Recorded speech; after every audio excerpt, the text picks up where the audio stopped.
Subscribe करें हमारे channel learning sessions को एंड साथ ही साथ बेल नोटिफिकेशन आइकन को दबाइए ताकि आप सभी अपडेट्स पा सके GIB, CIB and bank promotion exam के लिए। तो इसमें जो small industries development bank of India है, that is wholly subsidiary of the IDBI है, इसको सेटअप किया गया था अप्रैल 1990 में, जो स्पेशली ध्यान रखती है कि स्मॉल सेक्टर को किस तरह के क्रेडिट की जरूरत है, उनकी जो क्रेडिट नीड्स हैं उनको ये पूरा करती है, उसके रिगार्डिंग रीफाइनेंस फैसिलिटी प्रोवाइड करती है to the lending agencies.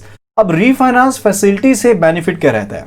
Refinance का मतलब है लाइकवाइज यहां पर बैंक XYZ जो है वो हेजिटेंट है लोन प्रोवाइड करने में। उसे ये है कि अगर मैं ये लोन प्रोवाइड कर देता हूं तो उसके केस में मेरी लिक्विडिटी जो है वो ब्लॉक हो जाएगी। तो उसके केस में जितना ये पैसा यहां पर देगा उसके बदले में रीफाइनेंस ये ले सकता है किससे? इस तरह की इंस्टीट्यूट से, जैसे सिडबी से ये यहां पर रीफाइनेंस ले सकता है। इसी तरह से जो दूसरी इंस्टीट्यूट्स हैं, जो लैंडिंग इंस्टीट्यूट्स हैं ऑल इंडिया लेवल पर, that is the EXIM bank, that is the export import bank of India. इसी तरह से नाबार्ड है, that is national bank for agriculture and rural development. इसी तरह से NCDC, that is national cooperative development corporation.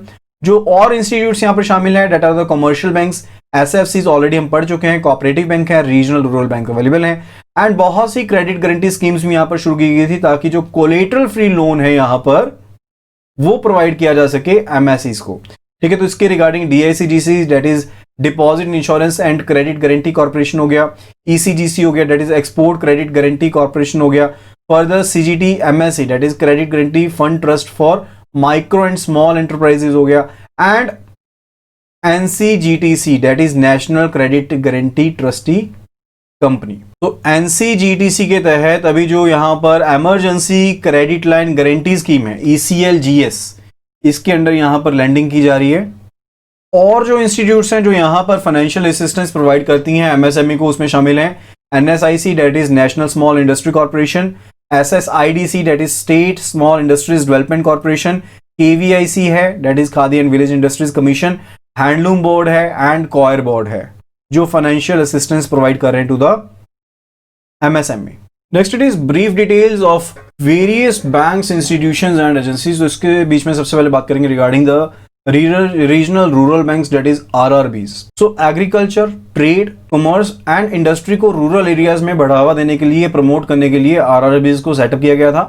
तो RRB का मेन कंसंट्रेशन किस तरफ है कि किस तरह से जो रूरल आर्टिजन्स हैं, फार्मर्स हैं, एंटरप्रेन्योर्स हैं, उनको किस तरह से अपलिफ्ट किया जाए एंड किस तरह से जो उनकी क्रेडिट नीड्स उनको पूरा किया जाए। एंड गवर्नमेंट ने इनकी रिसेंटली रीस्ट्रक्चरिंग की है by the way of mergers and अमलगमेशंस।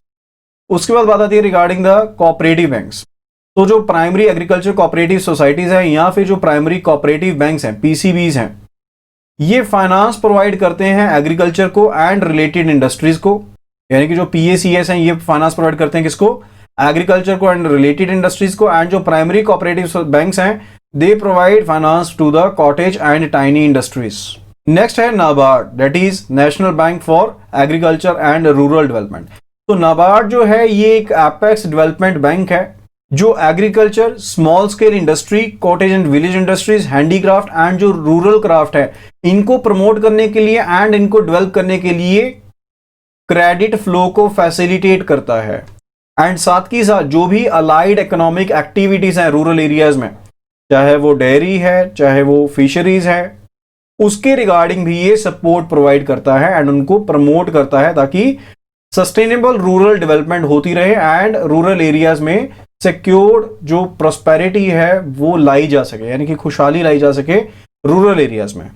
तो एक फैसिलिटेटर का रोल को निभाते हुए इट प्रोवाइड्स रीफाइनेंस। ये रीफाइनेंस प्रोवाइड करता है लैंडिंग इंस्टीट्यूट्स को रूरल एरियाज में, फर्दर इंस्टीट्यूशनल डेवलपमेंट को प्रमोट करता है एंड लाइकवाइज जो भी इसके क्लाइंट बैंक्स हैं, यानी कि जो भी बैंक्स इसके दायरे में आते हैं, उनकी इवैल्यूएशन के रिगार्डिंग, उनकी मॉनिटरिंग के रिगार्डिंग, उनकी इंस्पेक्शन के रिगार्डिंग भी यहां पर इसके पास पावर्स अवेलेबल है।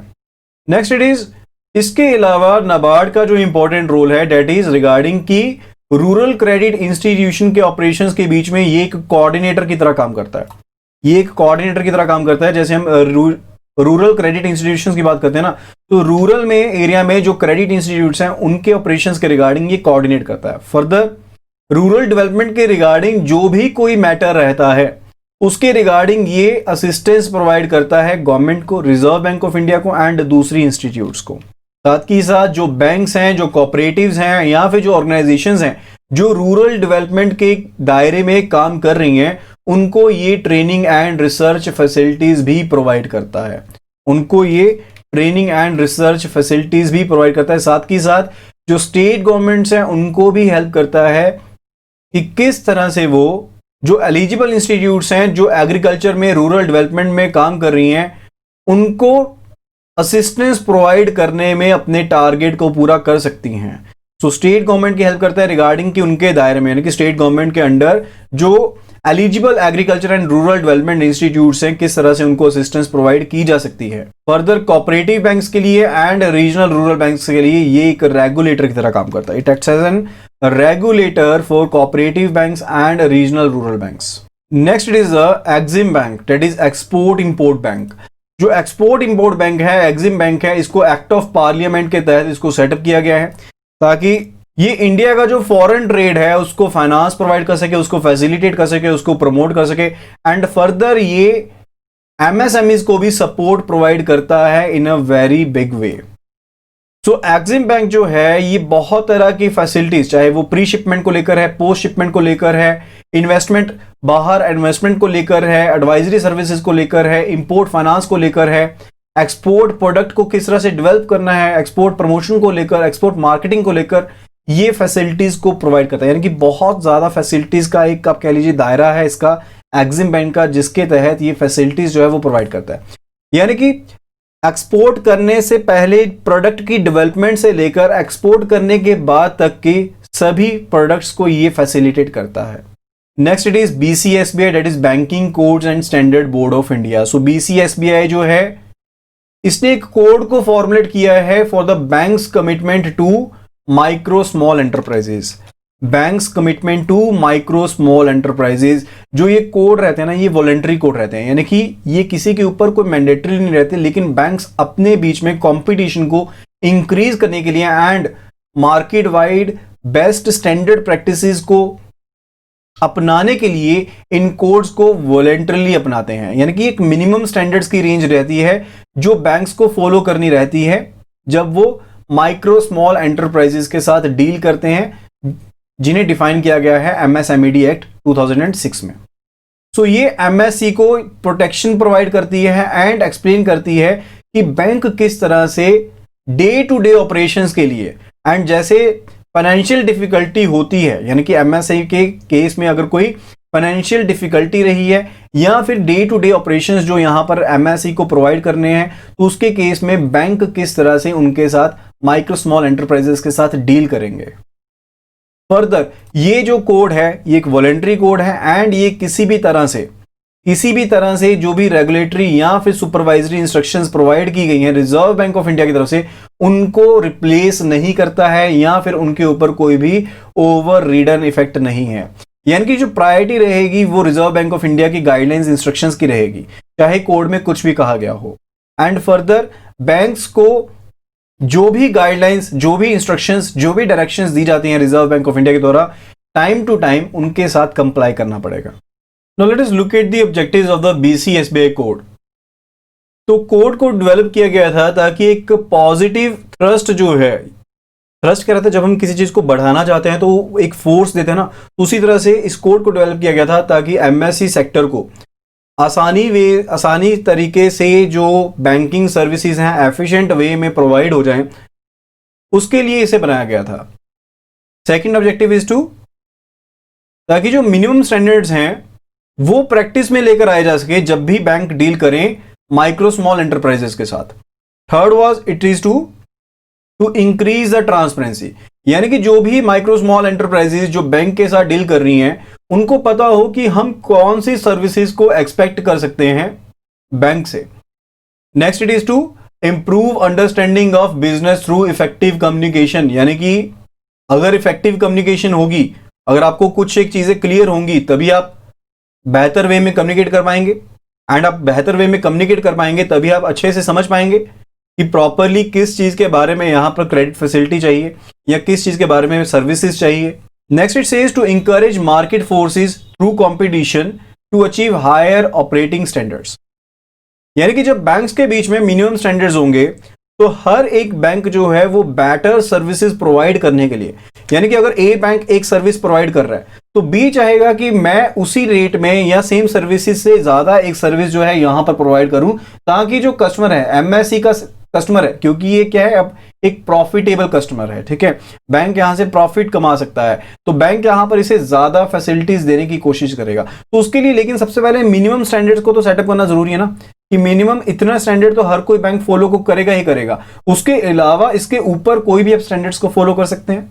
लाइकवाइज अगर लोन एप्लीकेशन की बात करें, अगर लोन एप्लीकेशन को हम कहते हैं कि डिस्पोज करना है, यानी कि 15 डेज में अगर एज्यूम करते हैं डिस्पोज करना है, ठीक है, तो अगर कोई बैंक 7 डेज में डिस्पोज कर रहा है तो कस्टमर उसके पास जाएगा, अगर कोई बैंक 1 दिन में डिस्पोज कर रहा है तो कस्टमर उसको प्रेफर करेगा, ठीक है।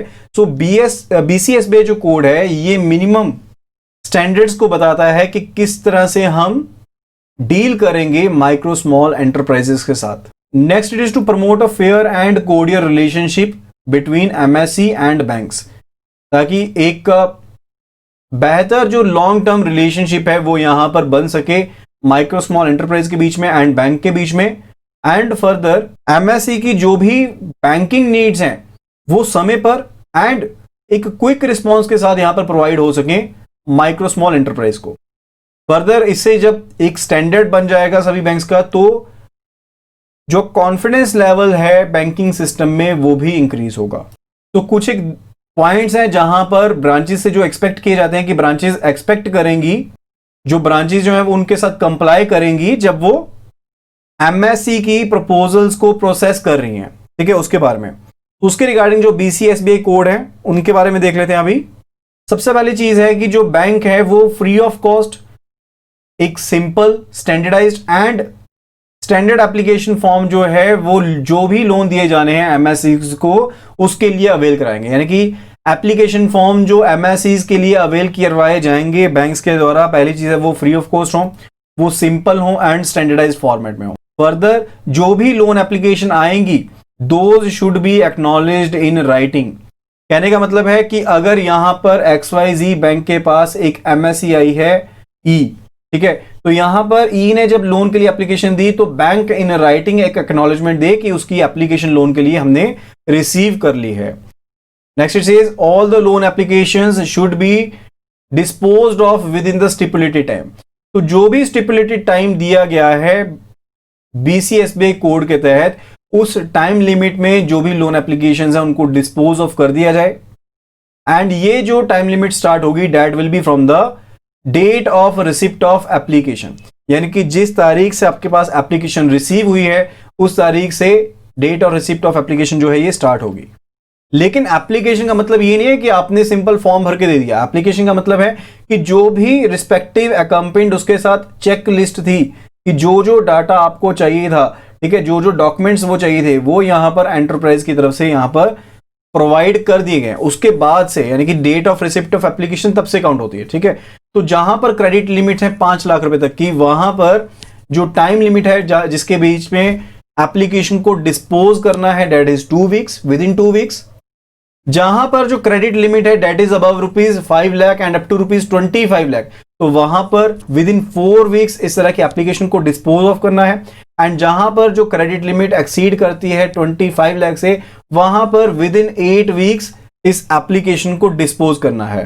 फर्दर इस चीज को इंश्योर किया जाना चाहिए कि जहां पर लोन सैंक्शन हो चुका है उनको 2 वर्किंग डेज के बीच में डिसबर्स कर दिया जाए, जब सभी तरह की जो टर्म्स एंड कंडीशंस थी सैंक्शन डॉक्यूमेंटेशन में उनके साथ कंप्लायंस दे दी जाती है। यानी कि जब डेट ऑफ सैंक्शन अगर मानते हैं हम 6 तारीख है, 6 अगस्त 2019 है, ठीक है, ये हम एज्यूम कर रहे हैं, तो यहां पर जब सारे की सारी जो भी टर्म्स एंड कंडीशंस थी उनके साथ कंप्लाई कर लिया गया है, उस तारीख से 2 दिन के अंदर अंदर जो लोन है उसे डिसबर्स कर देना चाहिए।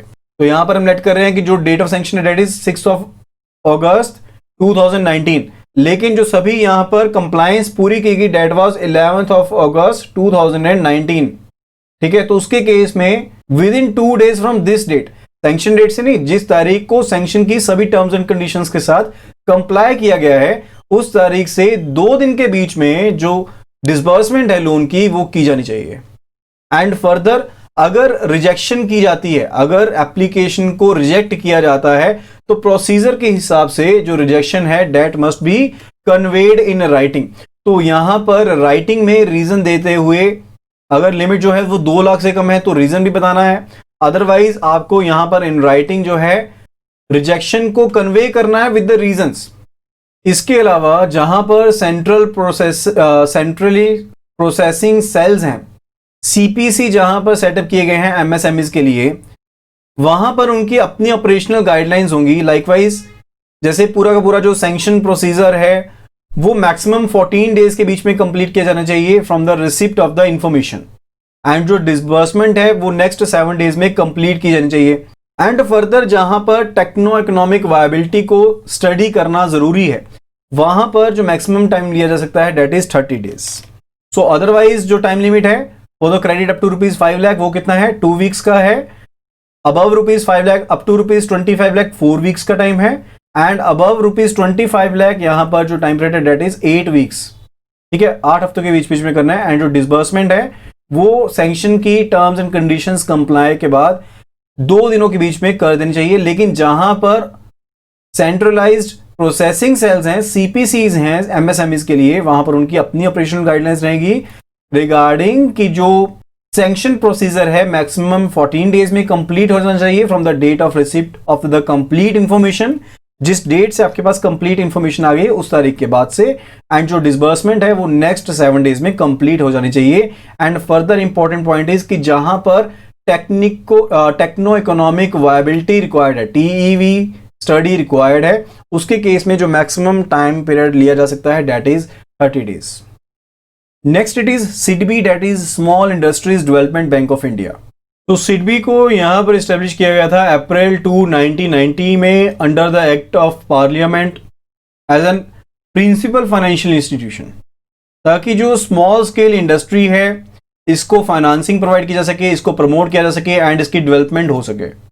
एंड फर्दर जो डिफरेंट इंस्टीट्यूट्स हैं जो सिमिलर एक्टिविटीज में जुड़ी हुई हैं उनके बीच में कोऑर्डिनेशन लाई जा सके। ठीक है, तो ये 2 मेन ऑब्जेक्टिव्स थे जिसके लिए जो सिडबी है इसको इस्टेब्लिश किया गया था अप्रैल 2, 1990 को। सो प्रेजेंटली अगर देखें तो जो सिडबी है ये financial and development support provide करता है माइक्रो स्मॉल एंटरप्राइजेस को, एंड साथ के साथ जो रीफाइनेंस सपोर्ट है वो प्रोवाइड करता है जो भी एलिजिबल प्राइमरी लैंडिंग इंस्टीट्यूट्स हैं, जो पीएलआईज हैं, जो ऑनवर्ड लैंडिंग कर रही हैं यहां पर एमएसएमईज को, या फिर जो डायरेक्ट असिस्टेंस प्रोवाइड कर रही हैं एमएसएमईज को, that are being channelised through the SIDBI. Further SIDBI जो है माइक्रो फाइनेंस सपोर्ट भी प्रोवाइड करता है, यानी कि डायरेक्ट लैंडिंग भी कर रहा है सिडबी, एंड साथ ही साथ माइक्रो फाइनेंस सपोर्ट भी यहां पर NGOs and micro finance institutions MFIs जो हैं, सेल्फ हेल्प ग्रुप जो हैं, जो फर्दर ऑन लैंडिंग कर रहे हैं। यानी कि जैसे यहां पर कोई एनजीओ है जो फर्दर लैंडिंग किसको कर रही है, एमएसएमई को कर रही है। ठीक है, तो यहां पर एक सपोर्ट यहां पर प्रोवाइड की जा रही है सिडबी की तरफ से इस तरह की एनजीओज को, या फिर जो सेल्फ हेल्प ग्रुप है, या फिर जो माइक्रो फाइनेंशियल इंस्टीट्यूट्स हैं, एमएफआईज हैं, उनको यहां पर ये सपोर्ट जो है, माइक्रो फाइनेंस सपोर्ट जो है वो प्रोवाइड की जाती है सिडबी की तरफ से। ठीक इसी तरह से जो एसएचजीज हैं, सेल्फ हेल्प ग्रुप हैं, जो यहां पर ऑन लैंडिंग कर रहे हैं to the economically weaker sections of the society, जो इकोनॉमिकली वीकर सेक्टर है उनको यहां पर लैंडिंग कर रहे हैं सेल्फ हेल्प ग्रुप, ताकि इनकी अपलिफ्टमेंट हो सके या फिर इनकम जनरेशन एक्टिविटीज ये कर सके। उसके लिए भी सिडबी यहां पर माइक्रो फाइनेंस सपोर्ट प्रोवाइड करता है। जो ऑथराइज्ड कैपिटल है बैंक की सिडबी की डेट इज 1000 करोड़, एंड जो पेड अप कैपिटल है that is 450 crore, which is held by 36 institutes, public sector banks, insurance companies, जो गवर्नमेंट ऑफ इंडिया के द्वारा कंट्रोल किए जाते हैं, या फिर गवर्नमेंट ऑफ इंडिया की ही उसमें ऑनरशिप है। इसके इस्टेब्लिशमेंट के साथ ही जो सिडबी है वो जो भी नीड्स हैं यहां पर, यानी कि डिफरेंट नीड्स को कैटर करने के लिए टेलर मेड स्कीम्स को तैयार करता रहा है सिडबी।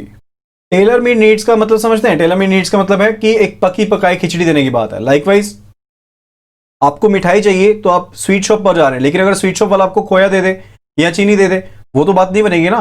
तो यहां पर जो पर्टिकुलर यहां पर चीज चाहिए वो SIDBI ऑलरेडी यहां पर MSMEs को डायरेक्टली वे में प्रोवाइड कर रहा है, जो एक कैटलिस्ट की तरह काम करती है for the MSME growth and development.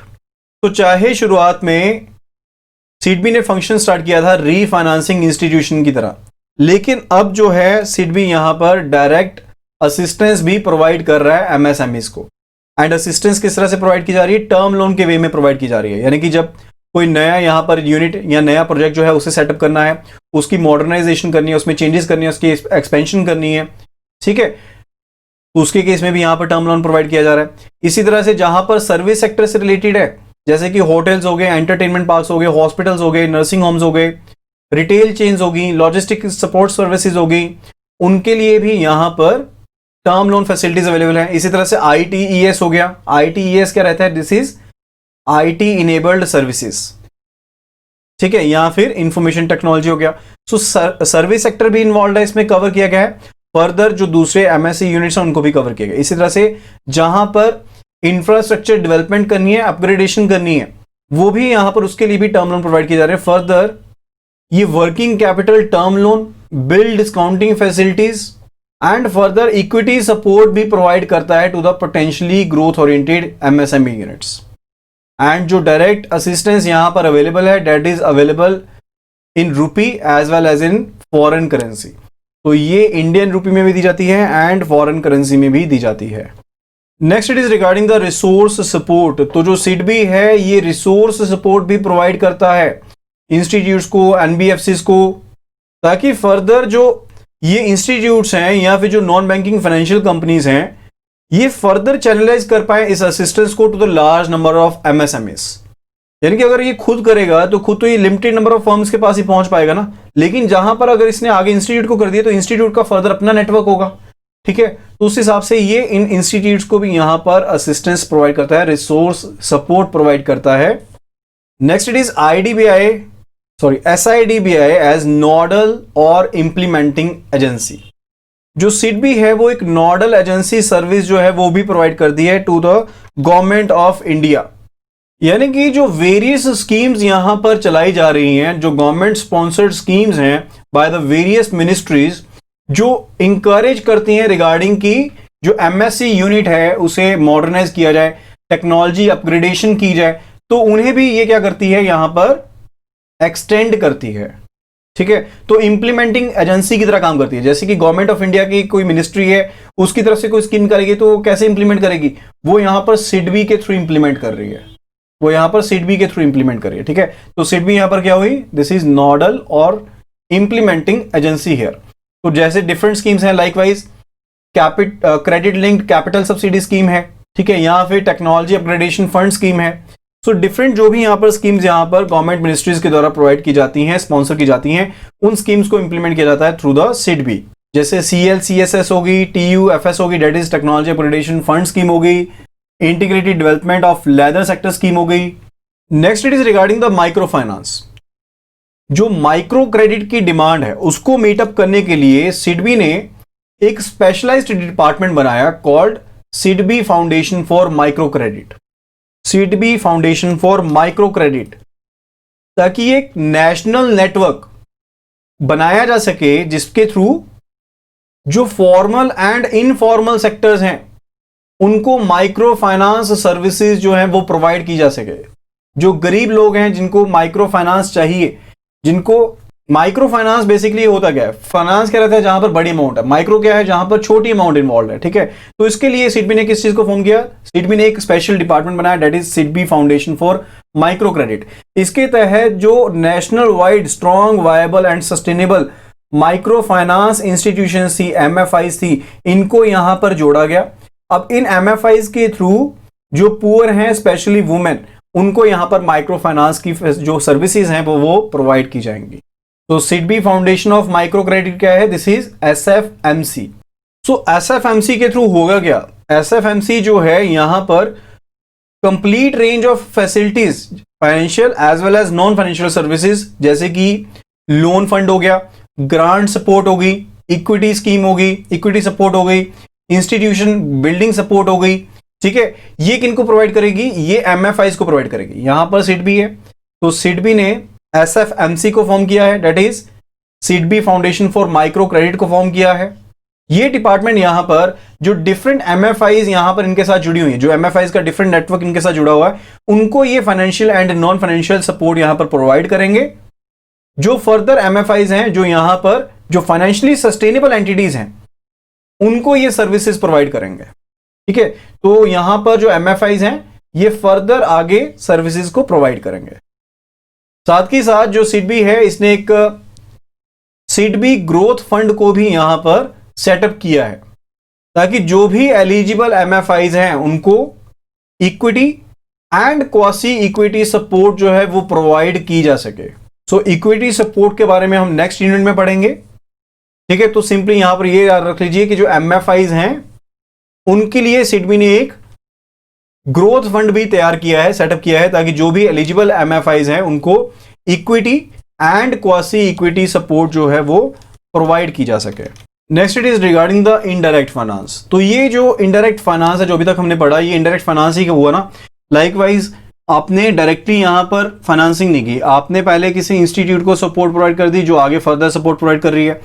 इसमें जैसे बिल डिस्काउंटिंग हो गया, रीफाइनेंस फैसिलिटीज होगी, रिसोर्स सपोर्ट होगी, ऐसी फैसिलिटीज जो है प्राइमरी लैंडिंग इंस्टीट्यूट्स को MFIs के थ्रू, ठीक है, या फिर जो स्टेट लेवल फाइनेंशियल इंस्टीट्यूशंस हैं, बैंक्स हैं, उनके थ्रू ये फैसिलिटीज जो हैं वो प्रोवाइड की जाती हैं। Next there are promotional and development support. तो प्रमोशनल एंड डेवलपमेंट सपोर्ट, क्योंकि एक एपेक्स डेवलपमेंट फाइनेंशियल इंस्टीट्यूशन है, तो सिडबी बहुत सी ऐसी एक्टिविटीज भी कर रही है जिसके through promotional and development support जो है वो MSME सेक्टर को यहां पर प्रोवाइड की जा सके। तो एंटरप्राइज क्रिएशन जो है MSME सेक्टर में वो बहुत ही ज्यादा जरूरी है। अगर एंटरप्राइज क्रिएशन होगी तभी जो एम्प्लॉयमेंट है वो जनरेट होगी, एंड उसी के साथ ही जो गरीबी है वो भी दूर कर सकते हैं। ठीक है, तो उसके लिए डिफरेंट जो प्रोग्राम्स हैं, such as rural industry programme, EDP यानी कि जो एंटरप्रेन्योरशिप डेवलपमेंट प्रोग्राम है, फर्दर वोकेशनल ट्रेनिंग प्रोग्राम है, and small industries management programme SIMAP, ठीक है, इनको यहां पर हेल्ड किया जाता है यहां पर बाय द सिडबी। फर्दर जो एग्जिस्टिंग MSMEs हैं उनको स्ट्रेंथन करना, ताकि जो भी नए चैलेंजेस आ रहे हैं, जैसे हम इंटरनेशनली ग्रो कर रहे हैं एंड जो कंपटीशन है वो काफी ज्यादा बढ़ गया है, तो उनको फेस करने के लिए जो एग्जिस्टिंग MSME है उनको भी स्ट्रेंथन अप करने की जरूरत है। तो इसके लिए जो डिफरेंट प्रोग्राम्स है, जैसे कि क्लस्टर डेवलपमेंट प्रोग्राम हो गया, जिसके थ्रू जो MSME है वो क्लस्टर की तरह सामने आ सकते हैं। अब क्लस्टर में बहुत सी फैसिलिटीज ऑलरेडी हम पढ़ चुके हैं यूनिट में, बहुत सी फैसिलिटीज आपको यहाँ पर अवेलेबल रहती है जब आप एक क्लस्टर की तरह सामने आते हैं, एंड काफी ईजी रहता है मूव करना। Further skill cum technology upgradation programme, environmental initiatives, marketing assistance and information dissemination, यानी कि जो इंफॉर्मेशन है डिफरेंट यहाँ पर चैनल्स पर अवेलेबल है, डिफरेंट प्लेटफॉर्म्स पर अवेलेबल है, तो उसको यहाँ पर आपस में MSMEs में डिसेमिनेट करना, यानी कि उनको इन्फॉर्मेशन प्रोवाइड करना। फर्दर जो आपकी एग्जिस्टिंग MSMEs हैं आप उनको किस तरह से सामने लेकर आ सकते हैं, किस तरह से आप उनको और बढ़ा सकते हैं, टेक्नोलॉजी अपग्रेडेशन के थ्रू कर सकते हैं। अगर एनवायरमेंटल इनिशिएटिव्स वो लेंगे उसके थ्रू वो फर्दर अपने आप को मार्केट में बनाए रख सकते हैं, एंड फर्दर CDP के through, that is cluster development programme के थ्रू, वो अपने आप को यहाँ पर ग्रो कर सकते हैं मार्केट में। एंड जो भी यहाँ पर ग्लोबलाइजेशन हो रही है या फिर जो इंटेंसिफिकेशन हो रही है कंपटीशन की, उसको उसके साथ कंपीट कर सकते हैं। फर्दर सिडबी ने यहां पर अपनी जो बिजनेस स्ट्रेटेजी की जो अप्रोच है इसको रीओरिएंट किया है, यानी कि क्रेडिट नीड्स तो यहां पर जो MSME है, लाइकवाइज अगर यहां पर कोई MSME है जो इसकी क्रेडिट की नीड्स हैं वो तो इसकी प्राइमरी लैंडिंग इंस्टीट्यूट के थ्रू भी पूरी हो जाएगी। ठीक है, चाहे उसको रीफाइनेंस यहाँ पर सिडबी की तरफ से मिल रहा है, या फिर जो लैंडिंग इंस्टीट्यूट्स हैं, बैंक्स हो गए, उनके थ्रू हो जाएगी, स्टेट फाइनेंशियल कॉर्पोरेशंस हैं उनके थ्रू हो जाएगी। ठीक है, लेकिन यहां पर बहुत से ऐसे financial and non financial gaps रहते हैं MSME इकोसिस्टम में, जिनको पूरा करना जरूरी है, जिसके लिए सिडबी ने अपनी बिजनेस स्ट्रेटजी को क्या किया, रीओरिएंट किया। जैसे कि रिस्क कैपिटल हो गया, या फिर इक्विटी असिस्टेंस होगी, सस्टेनेबल फाइनेंस हो गया, फैक्टरिंग की सर्विसेज होगी, रिवर्स फैक्टरिंग हो गई, सर्विसेज सेक्टर फाइनेंसिंग होगी। तो ये जो फैसिलिटीज है ये बेसिकली कॉम्प्लीमेंट करती हैं एंड सप्लीमेंट करती हैं इन लैंडिंग इंस्टीट्यूट्स के माध्यम से जो क्रेडिट दिया जा रहा है उसको, यानी कि MSME के लिए तो एक सप्लीमेंट की तरह चीज काम आएगी ना, यानी कि क्रेडिट की नीड्स तो चलो ठीक पूरी होगी, लेकिन जो यहां पर स्पेसिफिक नीड्स हैं उनको यहां पर सिडबी के थ्रू यहां पर पूरा किया जा रहा है। तो जैसे कुछ फाइनेंशियल गैप्स के बारे में मैंने पढ़ा, इसी तरह से कुछ नॉन फाइनेंशियल यहां पर गैप्स भी एग्जिस्ट करते हैं। For capacity building. Likewise credit advisory services होगी, लोन फैसिलिटेशन होगी। सो समझने वाली बात यहां पर यह है कि जो सिडबी है वो क्रेडिट प्रोवाइड करने के अलावा जो भी financial and previous questions, mock test, and all the study materials. And also subscribe to our channel now. Press the bell icon so that you get updated whenever we upload a new video.